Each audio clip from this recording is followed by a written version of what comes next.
Hey, Shalom. This is YAHAWAH with the GMS Dallas camp.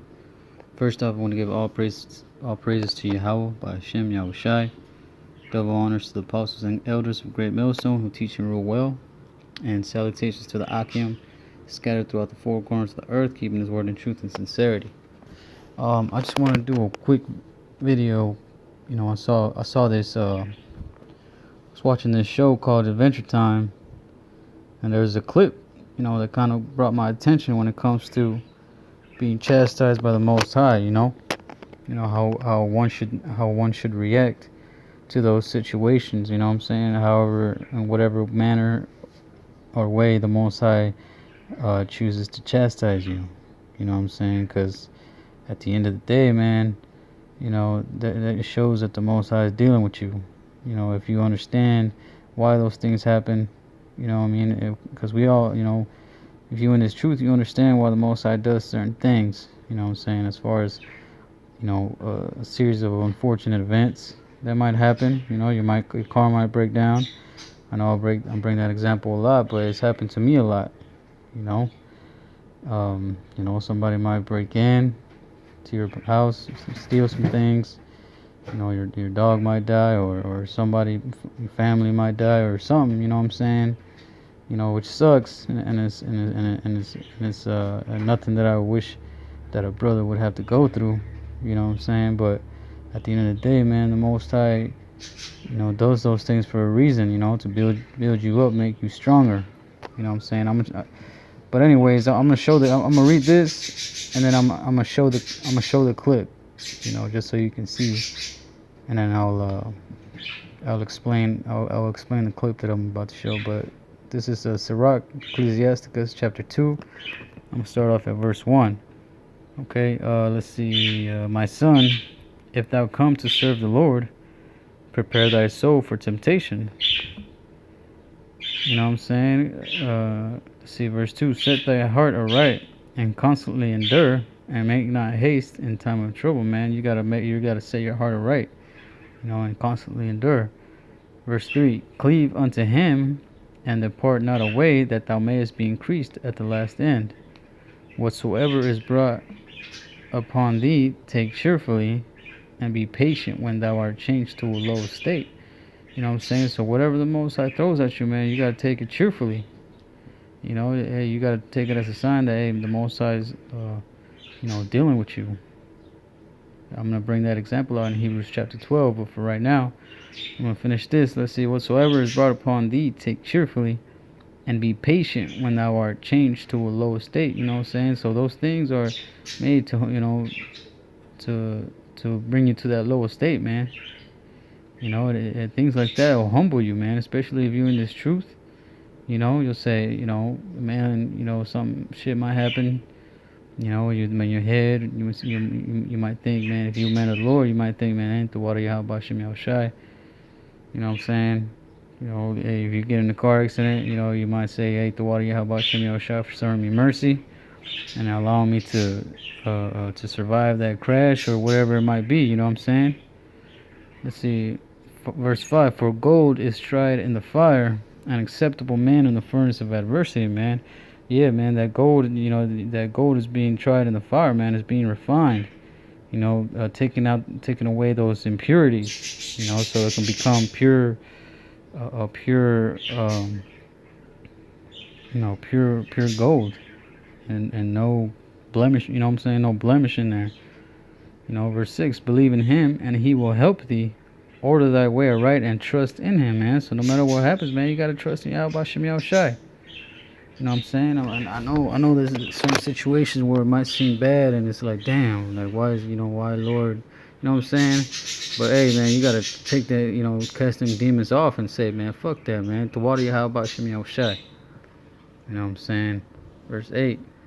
And I pray that the Most High, puts that spirit on me as well, because that's why we say Lord willing, because we might say things like, yeah, we're gonna act like this in this certain situation, but hey, you don't really know how you'll act when that situation really arises in front of you. You know what I'm saying? That's why we say Lord willing, man. So Lord willing, the Most High put that, it's got that, leaves that spirit on me. You know what I'm saying? To deal with situations as the scripture says, Verse 7, ye that fear the Lord, wait for his mercy, and go not aside lest ye fall. Ye that fear the Lord, believe him, and your reward shall not fail. Ye that fear the Lord, hope for good, and for everlasting joy and mercy. Right? And then verse 10 is a really good point right here. Look at the generations of old, and see, did ever any trust in the Lord, and was confounded? Or did any abide in his fear, and was forsaken? Or whom did he ever despise that called upon him? Right, man? Hey, whoever trusted in the Lord and was confounded, man. You got to look at these things, man. Go back, remember the history of Israel, man. Everybody that trusted in YAHAWASHI, man, was delivered from whatever case situation they might have been in, right? Just you think about when we were in Egypt, man. Moses confided in the Most High, and the Most High didn't forsake him. The only ones that got that judgment was them hard-headed, stiff-necked Israelites, man, that kept turning their backs on YAHAWASHI in the wilderness. Let's see, verse 11, for the Lord is full of compassion and mercy, long-suffering, and very pitiful, and forgiveth sins, and saveth in time of affliction. The Most High saveth in time of affliction, man. You gotta trust in the Most High, man. Like we just read, man, the Most High is merciful, is very long-suffering, and very pitiful, man. And through the blood of YAHAWASHI, he forgives our sins, man. Verse 12, woe be to fearful hearts and faint hands, and the sinner that goeth two ways, man. Hey, you got a lot of people, man, especially these Christians and these other people that say they believe in God, that whenever some shit happens to them, they were like, oh, why would God do this to me? You know what I'm saying?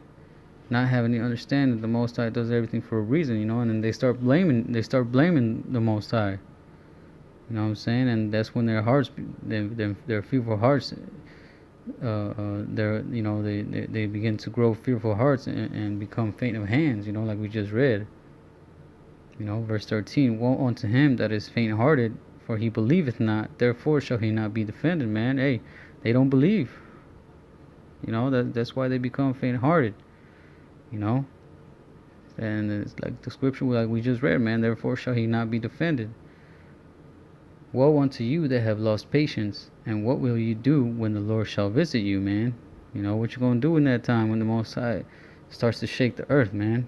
You never had faith. You never were rooted. You never had that you never built that house on a rock. You know what I'm saying?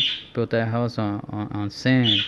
So whenever something comes to shake you up, that house easily falls and is destroyed. Verse 15, yet they that fear the Lord will not disobey his word, and they that love him will keep his ways. Man, who else in the planet Earth do you know that's trying to keep the ways of YAHAWASHI, man? It's trying to push the real name Yahweh and his son's name YAHAWASHI, and having that spiritual balance in all things. Who's trying to keep, push the law, statutes, and commandments to the best of their ability. You know what I'm saying? Who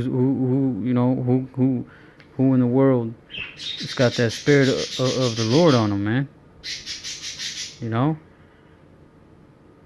It's they that fear the Lord. You know what I'm saying?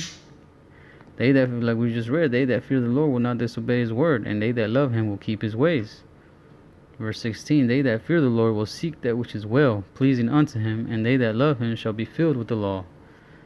They that fear the Lord will prepare their hearts, and humble their souls in his sight, saying, we will fall into the hands of the Lord, and not into the hands of men, for as his majesty is, so is his mercy, man. So yeah, we gonna fall into the hands of YAHAWASHI, and not into the hands of these worldly, carnal men. You know what I'm saying? But yeah, like I was going into, man. Whenever you brought to that lower state, man, you gotta take it cheerfully. You know what I'm saying? So I'm gonna show this clip, just to show you how, you know, how this cartoon character is a dog. He's a dog, but his name is, it's funny because his name is Jake. And his name was Joshua. You know what I'm saying? But anyways, I'm gonna kind of give a rundown of what's going on. So this demon right here, as you can see, captured him, and threw him in a pit, as keeping Jake the dog hostage, right? And and the demon just keeps fucking with him, and trying to pretty much make him suffer. You know what I'm saying? But Jake, he over there chilling. He over there taking it like it ain't nothing. So I'm gonna play the clip just so you can see what I mean, right? Let's see. Make sure it's not too loud.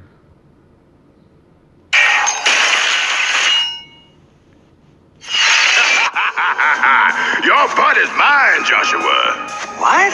My butt? Weird. Where are we? This is my yoga room, and this is your new home. Downward, dog. Welcome to revenge, Joshua. You'll never see your loved ones again. Everything you need for survival is booby-trapped. Huh. Now I'm gonna gank your blood the way you ganked mine.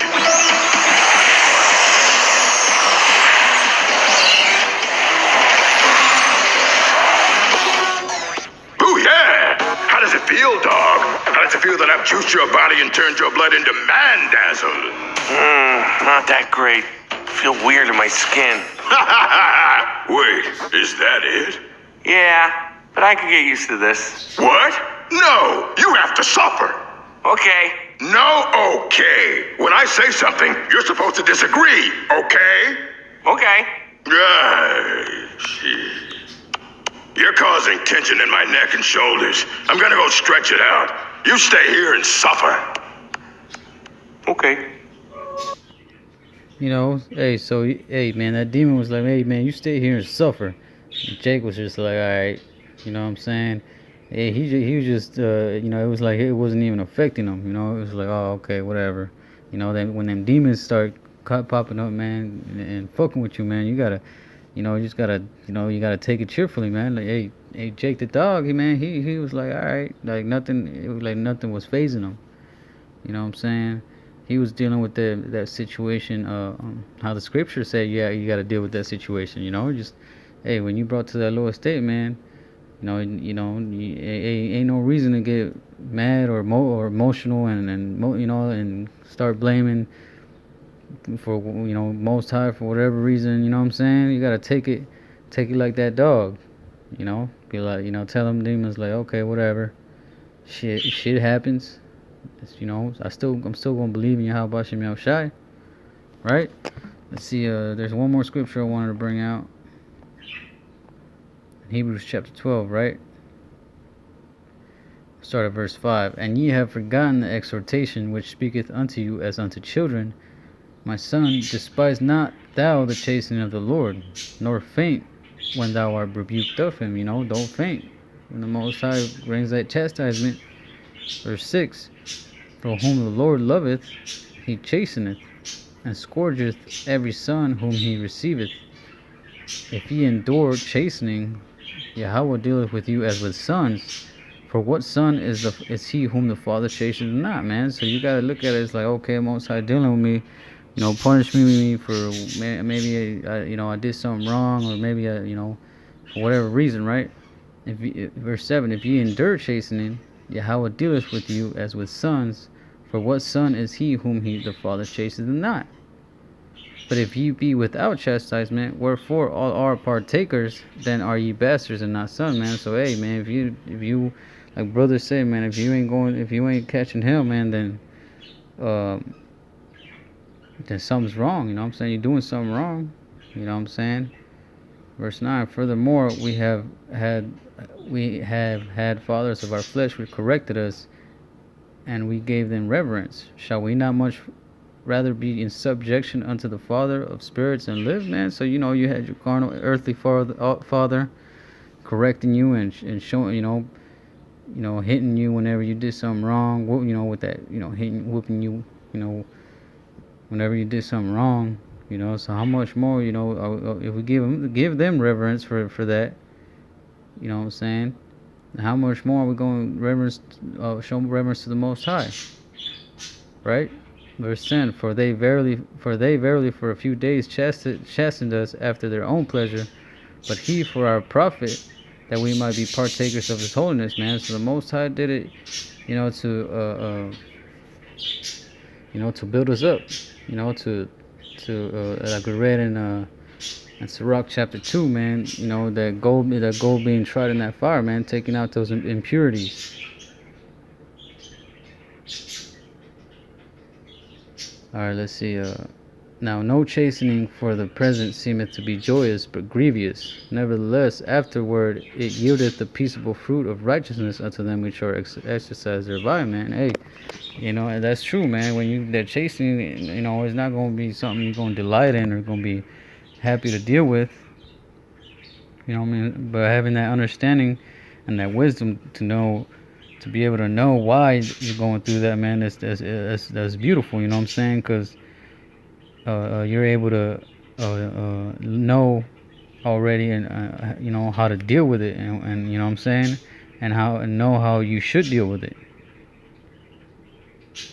Verse 12: Wherefore lift up the hands which hang down, and the feeble knees, and make straight paths for your feet, lest that which is lame be turned out of the way, but let it rather be healed. Okay, that's pretty much the point on that. But hey, Lord willing, brothers will edify. I'm gonna say shalom.